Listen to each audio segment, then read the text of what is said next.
a beautiful sight. Watching you parade through the campus to all those cheers and the applause of the entire community. You absolutely deserve it. And thanks to our bagpiper, Noah Young, for accompanying us in this parade today. Can we have a round of applause for Noah?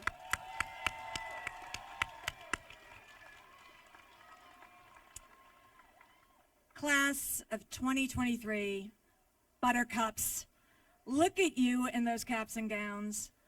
It seems like yesterday when you just arrived on our campus and in our community, and today you are headed on the home stretch. I have to begin by thanking you for what you, now I'm gonna cry, for what you did today at that honor pledge signing. That was one of the most beautiful ceremonies I have ever seen. And I want to thank you so much for being part of it. If we could give them a round of applause, that was just beautiful. Okay, you're all dressed up in your caps and gowns and you've paraded through the campus and you're gonna hear from one of your favorite faculty members. And you might be wondering, what is this all about? Well, today's Senior Investiture is an opportunity for us to honor you and to acknowledge you as our senior-most leaders, mentors, and role models in our community. You already started today. Those first-year students who signed the Honor Pledge today are looking up to you. I know that you will guide them and others on campus, imparting your knowledge and reinforcing our traditions as you yourselves prepare for the next chapter, a chapter that will always have Agnes Scott as part of its foundation. A very special tradition at Agnes Scott Senior Investiture is to have a student-selected faculty member give remarks. It is my pleasure to introduce today's speaker, Professor Viniece Jennings. Professor Jennings has devoted her career to researching and teaching others the connection between the environment and public service. She's an expert on urban green peace and its effects on physical, mental, and social well-being. Professor Jennings published nationally recognized articles that influence academic research, public works, and federal planning. She leverages her expertise to advance scholarship and promote environmental and social justice. And I am pleased to count her as a valued member of our faculty and our community. Professor Jennings. Okay, my pom-pom is stuck. Here we go. Yep. Thank you so much for the opportunity to provide this year's Senior Investiture Address. As I look across this quad, it's sinking in who is graduating, and it is sinking in of how much you have done thus far. Time has flown, and I can hardly believe you all are about to graduate, but I am so proud of not only how far you've come, but how far I know you are destined to go. Now, let me be real clear. I'm not about to rehash the 99 problems that have happened over the past few years. You all are very aware of those. But what I will say is that there is still tremendous purpose in what you have to gain as a student and to the talent that you have to offer the world. And I dare you to maximize your time, enjoy the journey, and to keep the faith. As I thought about my remarks that I would share with you today, there was this interesting balance of things that I've learned, both past and present, but will be particularly opportune as you head into your next chapter. And I'm not just saying this because I want you to secure the degree and to secure the bag. You need to do that. You need to do that. Right, handle degrees and bags, yeah. But I'm saying this because I want you to secure your peace. I want you to secure your health. And I want you to secure an unshakable understanding that when you authentically show up in the world, that you can be a vessel of tremendous service. I also am saying this because when we think about our college's mission to help you to think deeply, live honorably, and to engage in the intellectual and social challenge of our times. Y'all know it, right? Those aren't just words on our website. It's a calling, it's a creed, and it's a reminder that character matters. And if I must say so myself, it's a way that makes you particularly marketable. Think about it. Intellectual challenges, check. Social challenges, don't get me started. Don't get me started. But you're not just earning a degree. You have been groomed to innovate. You have been groomed to help come up and produce the solutions. And these are qualities that are going to be tremendous for the solutions that we need now and ahead. With this in mind, I want you to think about not only what it is you feel you know, but how you show up and how you treat others. Here's an example to illustrate my point just a little bit. During her confirmation hearing to the U.S. Supreme Court, the Honorable Ketanji Brown Jackson shared how it was the exchange with a student during her time at Harvard that helped her. She described being homesick, wondering if she belonged and if she could make it. One evening when she was crossing the path of another black student, they had this moment, and the student told her to persevere. This simple gesture had a profound impact on her as a student, and as we can see, it's one that she remembers to this day. So in the same way, whether it's in person or virtual, our campus must be a place of school spirit, positivity, belonging, and a community where you can thrive. And I'm looking to you to be leaders in that charge. Similar to the field of public health, what happens individually spews over into the community and the population. And we know how that goes, right? Now, as we are starting off the semester, the new beginning for your senior year, I want to give you 8 points to consider moving forward. Number 1 is to develop your self-awareness and truly get to know you. That's right, you. Answering those basic questions about who you are, what you stand for, and what is your why is going to help you to really focus in on what matters and what's going to matter to you. During your first year, you had the opportunity to take the Strength Finder survey and find out your natural strengths. I encourage you, revisit those results and look at how that insight applies to what you want to do next. And I'm saying this because I took this survey as well. It helped me to tap into and find my voice related to urban green spaces and social determinants of health. But it also helped me to really hone in and get more involved in educational empowerment. And we see how that went, right? Number 2, prioritize your health. A number of things on your transcript may have changed. Maybe it was your major or even a class. But the reality is you only get one body. Take care of your mind, your spirit, your emotions, because this is going to impact not only your success, but your overall quality of life. So pace yourself. Step back and take a breather or spend time in nature when you need to, and to strengthen your support system. There are people on this campus who are willing to help you out. Take them up on it. Number 3, be willing to adjust so that you do not sabotage your progress. Make these adjustments so that you can really fine-tune your efforts and get the most out of your time. Don't allow your ego to block opportunities to get wisdom as well as growth. Use constructive criticism and look at it as information so that you can be more effective. Like the song says, you got to check yourself, what? Okay. Okay. Now get really honest about this and minimize your distractions. I like the words from Melvin Rodriguez when he says, if it doesn't help me to evolve, I don't want to be involved. Really do an inventory of your life and see where those imbalances are and make the adjustment. And with that, to actually get the lesson. During these junctures and transitions, I think it's really important to ask a question actually that's posed by Oprah Winfrey quite often. What is this here to teach me? Getting these lessons from life's peaks and valleys are going to help you to unlock your superpower, but also to not get in your own way.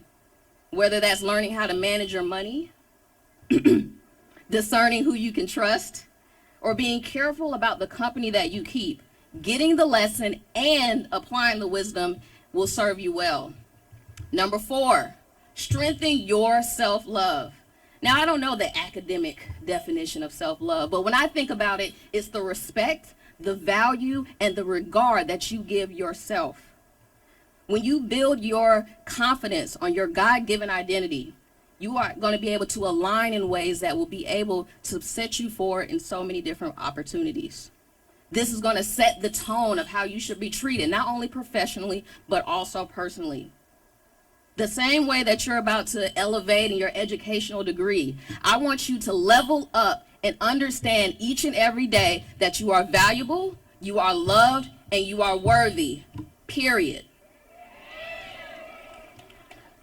With that in mind, choose the people, the places, and the things that treat you well.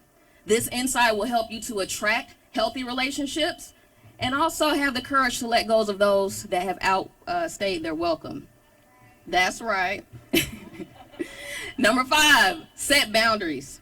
Similar to self-love, one of the spoiler alerts with adulting is that it's going to be your responsibility to be your best advocate. I'm going to repeat that. It is your responsibility to be your best advocate. Setting these boundaries is going to help you to honor your time, your worth, and your energy. When I reflect on my life, whether it was being able to practice delayed gratification, it helped me to reposition myself for what was next. Everything is not worth your time and attention. So be careful where you give it and be careful who has access to it. Can the church say amen? Amen. Number 6, clarify what success looks like to you. In the hustle and bustle of checking boxes and going after your goals, make sure that you're not just getting closer to a title, but you're getting closer to the life that you want to live, and more importantly, closer to the person that you are designed to be. Diversify your options after graduation so that you can really pinpoint what works for you. Number 7 is to believe. Now, this seems really simple, right? But it's not always the case. I'm not saying this from the sidelines as a spectator. I'm saying this from my personal experience. Before I was Dr. Jennings, before I was a professor, before I was a fellow at Harvard, before I was a graduate of Florida A&M or Delaware State. Okay, Rallis. Before I interned at the Obama administration, before any of that, I was a kid from Decatur, Georgia, with a strong work ethic and the courage to believe in my dreams. But I have to say, there were tests along the way, and you're going to continue to have those as well. But I have to tell you that these tests are going to force you to go after your dreams in the face of your fears. After learning, you're going to continue to see that these tests are going to show you and remind you, if you didn't already know, you are not inferior. You are not inadequate. Therefore, it is impossible for you to be an imposter.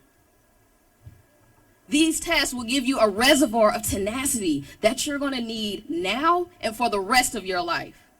I'm a living testament that the circumstances that you may be facing today will not have the final say on your future. I want you to speak life, to be consistent, and to honor your gifts. The beauty of your potential is what energizes us on this campus each and every day. With that being said, I want you all to give a round of applause for the faculty, the staff, the administrators that are putting in every day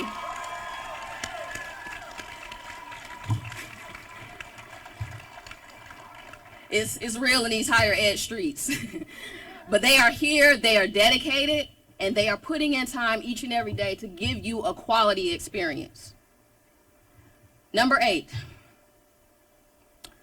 not only with the season of midterm elections, but always, I want you to be an informed voter. Intentions are nice, but in more ways than one, it is time to execute. With that being said, I cannot overemphasize the importance for you to cast your vote, exercise your right. We're at a pivotal time. So when you think about civil rights, women's rights, healthcare, the economy, climate change, the list goes on. Casting your vote will help you to put those that you think should be in office there, whether that's in Georgia or beyond. Lastly, I ask you all to bring 2 sheets of paper, like a Post-it size. I wanted you to put the name of an inspirational song. I wanted you to put the artist of that song, as well as your name. I ask you to do this because I think music is a powerful way to connect as well as communicate. The genre of this song could be to your preference. It could be country, gospel, trap music, soca.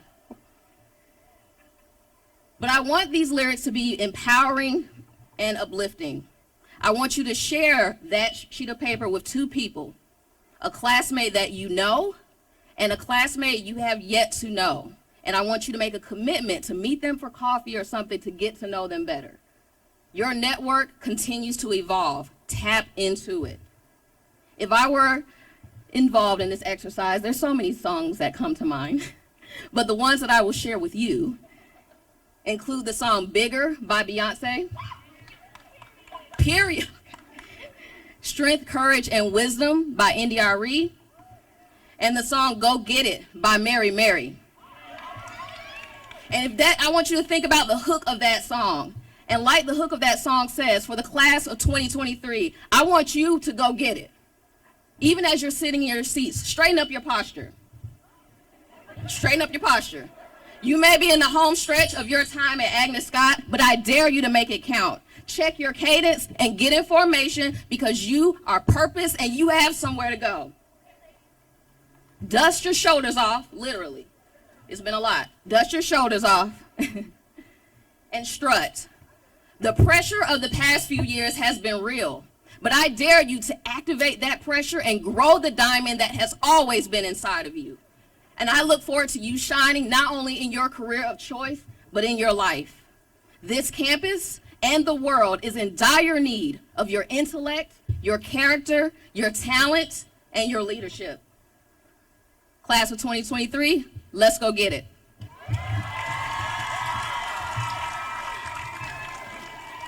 Thank you, Dr. Jennings, for those inspirational 8 points. You can see why we're so proud of our faculty. If we can give Dr. Jennings a round of applause again.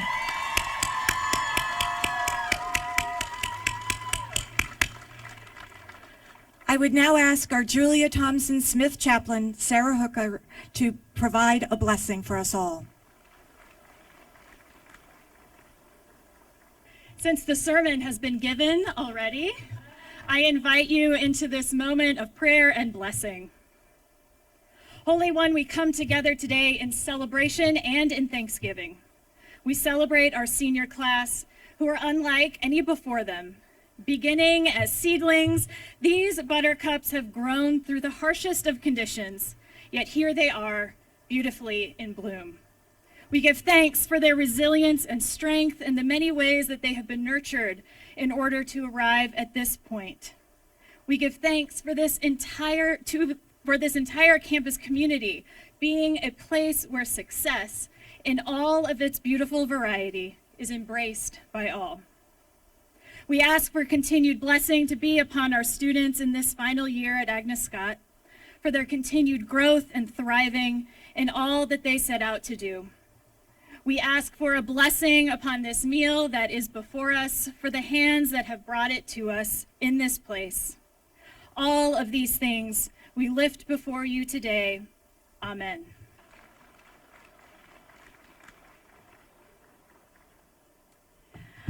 Buttercups, we are so proud of you. We look forward to what is going to come next throughout this year.